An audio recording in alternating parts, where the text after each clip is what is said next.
Ready for a real head scratcher? Today, we're diving into the mystery of the Ark of the Covenant.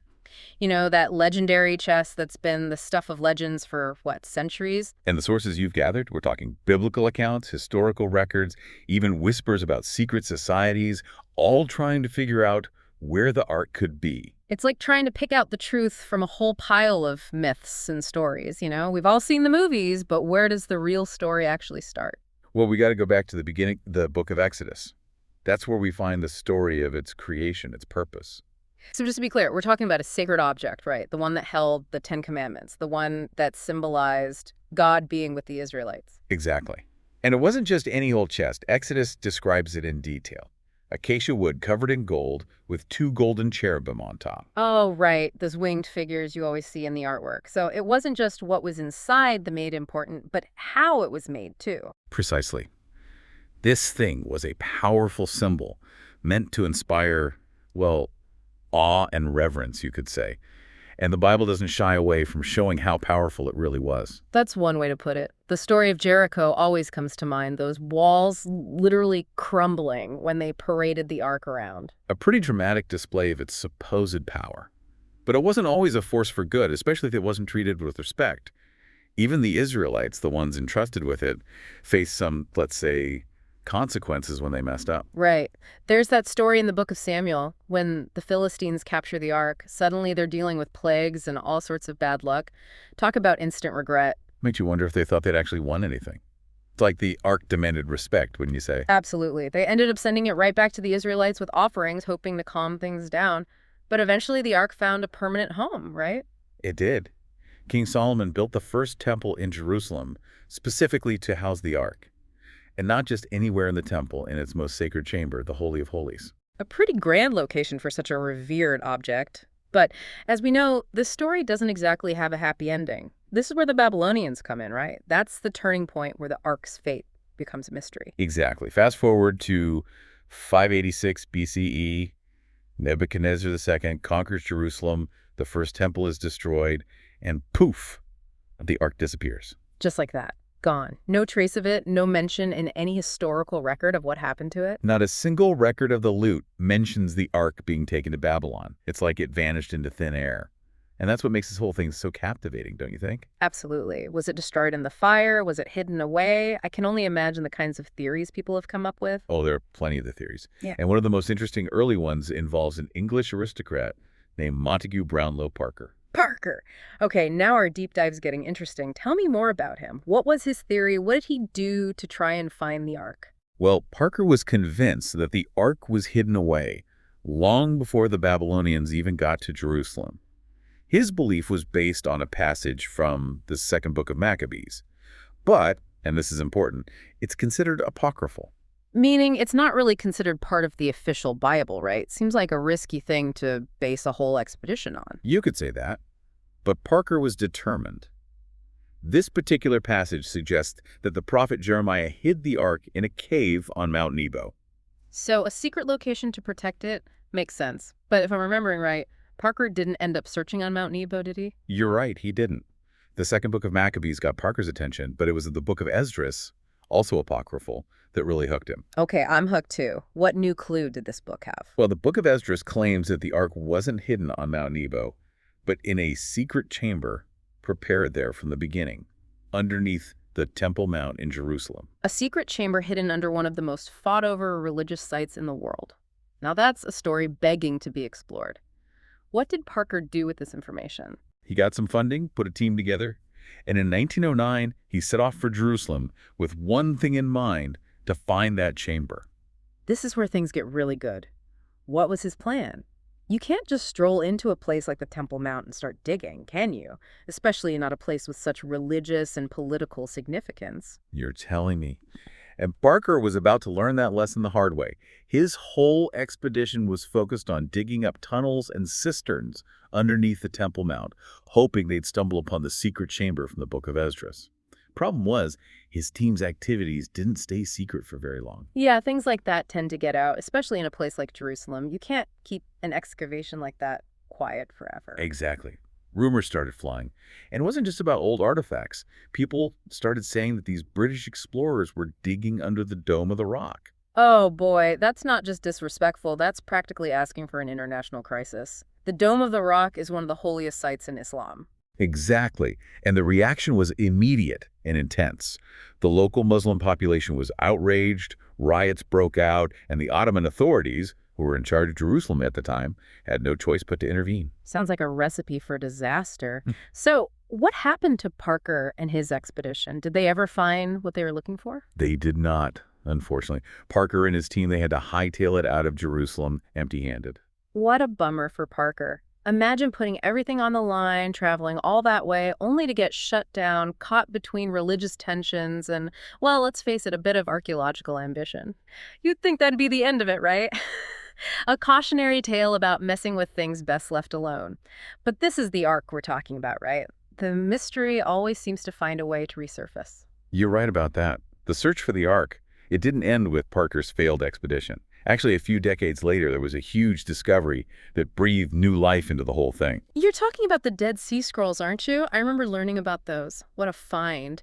Ancient texts hidden away in caves. It's like something straight out of an Indiana Jones movie. Almost too good to be true, right? In 1947, a Bedouin shepherd just happened to stumble upon these scrolls. They were hidden in jars, tucked away in caves near Qumran. And among them was one scroll that really set the world of biblical archaeology on fire, the Copper Scroll. Okay, I gotta admit, that name alone, that copper scroll, it's got a ring to it. What was it about this scroll that got everyone so riled up? Well, for one thing, it wasn't your typical scroll. Most of the Dead Sea Scrolls, they were written on parchment or papyrus, but this one, like the name says, was inscribed on sheets of copper. Durable, huh? But I'm guessing the material wasn't the only thing that made it special. You got it. What really shook things up is what the scroll said. It wasn't filled with religious teachings or scriptures. The Copper Scroll, it was an inventory, a detailed list of 64 locations. And for each location, it described what was buried there. Hold on, are we talking about a treasure map? Actual buried treasure? Is this copper scroll saying it could lead to, like, King Solomon's lost riches or something? That's the million-dollar question, isn't it? The scroll describes treasures of gold and silver. We're talking an insane amount of wealth. Yeah. A lot of scholars think that at least some of these treasures could very well be from Solomon's temple. Now it's all coming together. The Babylonians take over the first temple. But what if some of the treasures, maybe even the Ark itself, what if they were hidden away before things went south? And maybe, just maybe, this copper scroll is the key to finding them. That's the theory that really took hold. And, the Copper Scroll, it doesn't come right out and say that it's talking about the Ark, but there are a few little details in there that have been fueling speculation for decades. I'm all ears. Give me the juicy details. Well, first of all, there's this mention of treasures being moved. The scroll doesn't give specifics, but it hints that these valuables, they weren't just left lying around for anyone to grab. Someone went through a lot of trouble to hide them. Interesting. Like, they knew what was coming. But that still doesn't necessarily mean we're talking about the Ark, right? What's the other detail? Okay, this one takes us on a little trip. We're leaving the Judean desert and heading over to Rome. Now that's unexpected. What's the connection between a potential treasure map in the middle of the desert and the heart of the Roman Empire? Well, there's this 12th century manuscript, the Descriptio Lateranensis Ecclesiae, and it mentions the wood of the Ark. And get this, they say it was kept in Rome's Basilica of San Juan de Latran. Wait a minute, the wood of the Ark? As in an actual piece of the Ark? That's a bold claim. Do we know anything more about this manuscript? Who wrote it? Why? That's the thing about these historical mysteries, isn't it? We're often working with just bits and pieces.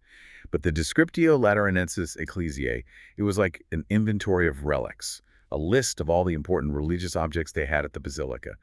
And it was commissioned by Pope Leo X, no less. So a pretty reliable source, at least for that time. But how could part of the Ark, if that's really what we're talking about, end up all the way in Rome? That's quite the journey. Right. There are a few possibilities. One theory is that it has to do with the Second Temple being destroyed by the Romans in 70 AD. Ah, so kind of like a repeat of what happened with the Babylonians in the First Temple. Mm. Is the thought that the Ark, or at least a piece of it, was taken from Jerusalem as what, like a war trophy? That's one theory, and it would line up with the timing. But there's another theory, an even more, how should I say, dramatic theory. And it involves an organization that's shrouded in mystery and legend.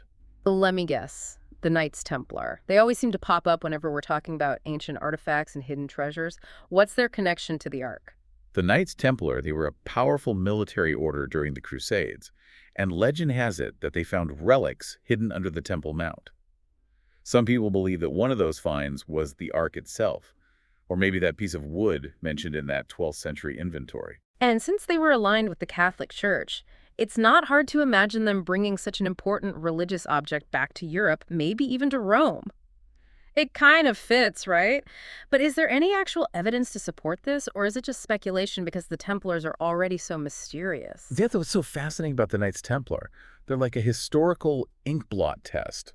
People see what they want to see. There's no solid proof that they had anything to do with the Ark, but hey, that doesn't mean it's impossible. Fair point.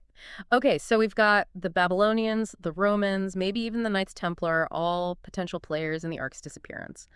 But we haven't talked about one more contender, and this one's claim predates all the others, and it takes us to a whole different continent, Africa. You're talking about Ethiopia, of course. They've always maintained, very strongly I might add, that they have the Ark of the Covenant. They do, and honestly, this part of the story really intrigues me. It's not every day a country claims to have had such an important religious relic for centuries. Their story's centered around the Kebra-Nagast, right? Their holy book. Exactly. The Kebra-Nagast tells the story of Menelik I.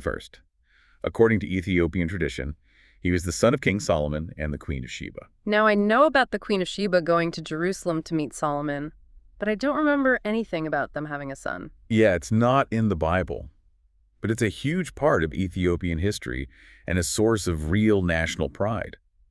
According to the Kebra-Nagast, Menelik, when he was old enough, he went to Jerusalem to meet his father, King Solomon. Okay, and this is where the Ark comes in. What happened when Menelik visited Jerusalem? Well, it depends which version of the story you come across. Some say Menelik returned to Ethiopia with the Ark as a gift from his father. Others say, let's just say he might have been a little sneaky about bringing it back to Axum. Wait, are we talking about a heist? The son of King Solomon stole the Ark of the Covenant? Talk about family drama. It adds a whole other level to the story, right? Yeah. But regardless of how the Ark supposedly ended up in Ethiopia, their claim always comes back to one thing. They've had it safe and sound this whole time. Centuries before the Babylonians even entered the picture. What a twist. And they're very clear about where they believe it's kept, right? The Church of St. Mary of Zion in Axum. That's right. And that place, it's treated with such reverence, guarded so fiercely. It really says something about what they believe is inside those walls. Okay, you've got me hooked. We have to dig deeper into this. Yeah. Tell me everything. What do we know about this church, about its history? Has anyone from the outside been allowed in to confirm if the Ark is really there? So we're talking about a place that's like off limits, the Ark of the Covenant's version of Area 51 or something. You could say that. The Ethiopian Orthodox Church has never let anyone independently verify their claim. Inside the Church of St. Mary of Zion, there's a special chapel called the Chapel of the Tablet. That's where they say the Ark is kept. Okay, so a dedicated spot for it, completely hidden away, and someone's got to be guarding it, right? Some kind of protector for this holy relic. You know it. A single monk. They call him the guardian of the Ark. And he dedicates his entire life to protecting it. He's taken a vow never to even look at the Ark himself. No one else is allowed inside that chapel. Wow. Now that's dedication, the kind of devotion that's hard to wrap your head around. But I guess that also means we're no closer to knowing for sure, huh? No photos, no scientific analysis, nothing but faith and centuries-old tradition. It's a huge leap of faith. And it's led to a really interesting debate. Some people, they have absolute faith that the Ethiopians have the real Ark. They point to the Kebra-Nagast, the church's unwavering reverence, all of it. Others, they see it as a powerful symbol, maybe a replica, something that represents how important the Ark is, even if it's not the actual artifact. Makes you wonder, what's more important? If people find strength and faith in believing the Ark is in that chapel, does it really matter if it's the real deal? It's a tough question. It really is. It's about the power of belief as much as anything else. But there's something else that happened that shows just how much the Ethiopians value this claim. Remember the Tigray War back in 2020? How could I forget? Absolutely devastating. One of the worst battles happened in Axum, right near the Church of St. Mary of Zion. And you know what?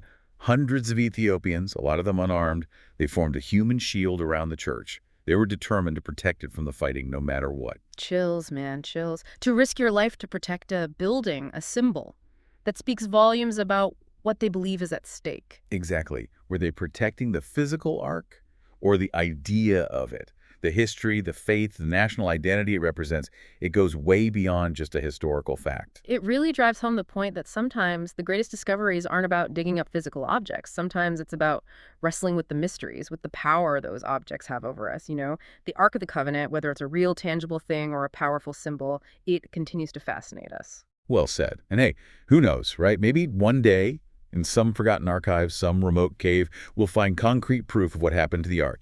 Until then, the search goes on, driven by our own curiosity, by that age-old human need to figure out the unknown. It reminds us that some mysteries are meant to stay with us, to be pondered, debated. It's the journey, the exploration of history, of faith, of human ambition that makes the Ark of the Covenant so intriguing. So to everyone listening, keep searching, keep those questions coming, and who knows, maybe you'll be the one to uncover the clue that solves this ancient riddle once and for all. Until next time, happy digging, everyone.